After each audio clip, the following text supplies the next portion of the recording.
Government ने एक ऐसा रूल पास कर दिया है जो डायरेक्टली आपके म्यूचुअल फंड रिटर्न को इम्पैक्ट करेगा। और सिर्फ इन्वायरमेंट का इशू नहीं है, ये पैसा बनने या डूबने का गेम है 2026 क्लाइमेट पॉलिसी के बाद। ईएसजी म्यूचुअल फंड में पैसा डबल भी हो सकता है और गलत एंट्री में फंस भी सकते हो। क्वेश्चन सिंपल है, आपका पैसा ग्रीन फ्यूचर में ग्रो करेगा या प्रेशर में आएगा? यही तो है ना, क्योंकि अगर आप देखो तो ग्रीन एनर्जी पे हर जगह आपको यही बताया जाता है, लेकिन अंदर का हुक, अंदर के लॉ कोई नहीं बताता है। तो देखिए आजकल हर जगह ईएसजी का हाइप है, इन्वायरमेंट, सोशल, गवर्नेंस। और गवर्नेंस सही हो तो सब सही। तो म्यूचुअल फंड भी बोलते हैं ग्रीन कंपनी में इन्वेस्ट करो, फ्यूचर सेफ है। लेकिन 2026 में सरकार ने जो क्लाइमेट मैंडेट लाए हैं वो गेम बदल दिया। अब सिर्फ ईएसजी लेबल लगाने से काम नहीं चलेगा, कंपनी को स्ट्रिक्ट कंप्लायंस फॉलो करना पड़ेगा। जैसे हम लोग मार्केट में जाते हैं सामान खरीदने, लिखा रहता है मल्टीग्रेन आटा, होता नहीं है ना, बस वही कहानी है। तो लोगों के पीछे नहीं जाना है। इसका मतलब है कुछ कंपनी अच्छा और कुछ कंपनी पोर्टफोलियो से बाहर हो जाएगी।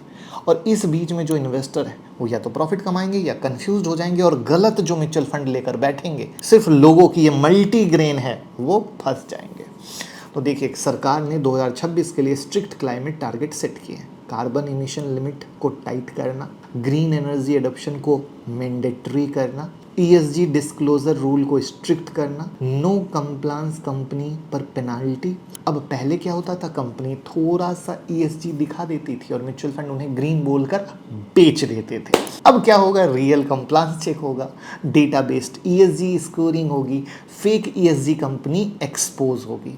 मतलब ग्रीन वॉशिंग का खेल खत्म। जैसे जब .com बबल हुआ था ना, तो क्यों हुआ था पता है? बहुत सारी कंपनी जो इंटरनेट का काम नहीं करती थी वो भी .com लगाती थी। आप ऐसे समझ सकते हो। अब यहाँ पर इंपॉर्टेंट क्या होगा ना कि म्यूचुअल फंड पोर्टफोलियो में पैसा शिफ्ट होगा। कैसे? तो जैसे आउटफ्लो, यानी बाहर कौन होगा? कोल कंपनी बाहर हो सकती है, ऑयल एंड गैस वाली कंपनी बाहर हो सकती है, हाई पॉल्यूशन वाली कंपनी बाहर हो सकती है, या तो बाहर भी हो सकती है या इनका वेटेज भी कम हो सकता है एज पर लॉ। लेकिन अब अपॉर्चुनिटी कहाँ पे आएगी? तो रिन्यूएबल एनर्जी में आएगी, ईवी इकोसिस्टम में आएगी, ग्रीन हाइड्रोजन में आएगी, या सस्टेनेबल इंफ्रा में आएगी। यानी कैपिटल एक जगह से निकल के दूसरी जगह जाएगा, और ये हमें ही देखना पड़ेगा, कोई बताएगा नहीं। क्यों? क्योंकि सबको मल्टीग्रेन आटा बेचना है। तो इसको बोलते हैं स्ट्रक्चरल शिफ्ट इन मार्केट। जहाँ पैसा फ्लो करता है वहीं मल्टीबैगर बनते हैं। अब ये तो आपको पता नहीं होगा। अब सब लोग बोलते हैं ईएसजी फंड ले लो, फ्यूचर ब्राइट है, लेकिन सच थोड़ा डिफरेंट है। पता है कैसे? पहला होता है इनके वैल्यूएशन जो होते हैं अनाप शनाप होते हैं, जिसको कहा जाता है वैल्यूएशन बबल। ग्रीन कंपनियां है ना, एक्सपेंसिव होती है, पी रेशियो हाई, एक्सपेक्टेशन ऐसा कि यही सब कुछ फोड़ देंगी और दुनिया में एकदम यही तबाही तबाही, मतलब इन द सेंस सब कुछ अच्छा कर देंगी।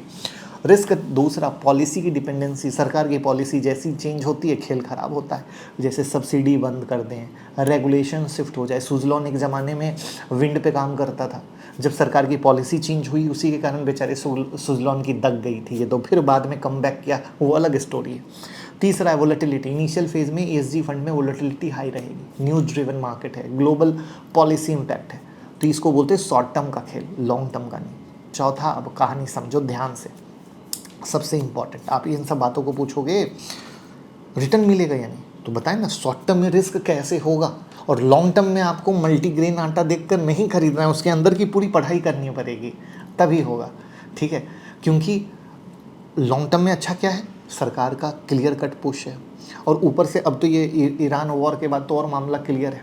ग्लोबल कैपिटल ईएसजी में आ रहा है, इंस्टीट्यूशन ग्रीन एनर्जी पे शिफ्ट कर रहा है, तो ये सेक्टर परफॉर्म कर सकता है।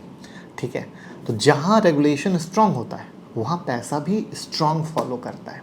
अब आप म्यूचुअल फंड में हमारे साथ इन्वेस्ट करना चाहते हैं तो गूगल फॉर्म का लिंक डिस्क्रिप्शन और कमेंट में आप भर दीजिएगा, मेरी टीम आपसे कनेक्ट कर लेगी।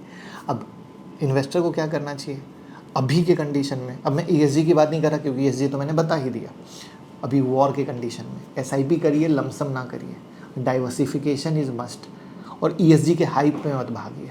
और हर ईएसजी एक जैसा नहीं होता, उसका पोर्टफोलियो चेक करना पड़ेगा, उसका एक्सपेंस रेशियो देखना पड़ेगा, एक्चुअल होल्डिंग को पढ़ना पड़ेगा, कहाँ होल्डिंग है, क्योंकि ये कल के डेट में रूल पे कब किसको बदलने की नौबत आ जाए पता नहीं, तो आप फंस जाइएगा। तो 2026 क्लाइमेट पॉलिसी एक नॉर्मल अपडेट नहीं है, ये मार्केट शिफ्ट है, जिसमें कुछ लोग पैसा बनाएंगे और कुछ लोग बस ट्रेंड फॉलो करते रह जाएंगे कि ये मल्टीग्रेन आटा हम खरीद कर बैठे हैं। डिसीजन आपका है, समझ के इन्वेस्ट करें, मुझे फॉलो कर लें, लोगों के साथ वीडियो को शेयर कर दें और प्यार मोहब्बत दें।